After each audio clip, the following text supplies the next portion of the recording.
this before, but I'm going to show you again here. I'm going to show you a better process of it. What I've done was go ahead and cut this piece of wood to fit my wheel well opening. That's the important part.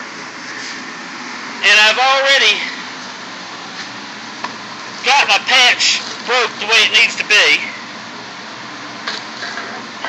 So what I need to do now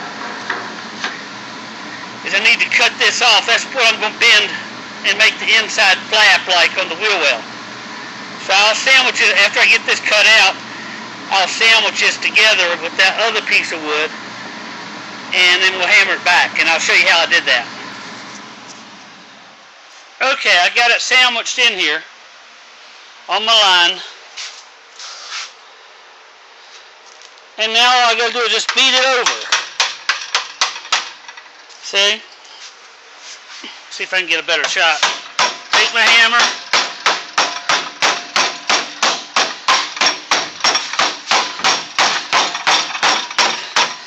And just keep beating that over. And I'll show you the finished product. I can't film and do it at the same time.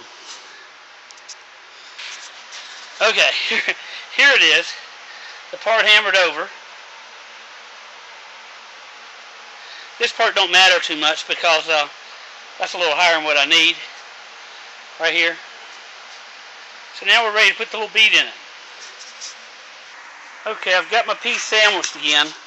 Now that one sandwiched is the bead. I don't know, can you see the little rod there? So what I'm going to do is tap it right here a little bit. I'll fade it out here and it'll be more prominent up here. And I'll just use my, I can't hold it all and do it one go. Just use my hammer here. Okay, I just tapped it all in. And you can see the bead. There you go, you can see it there. And I faded it on out here. So there we go. That's how you do it.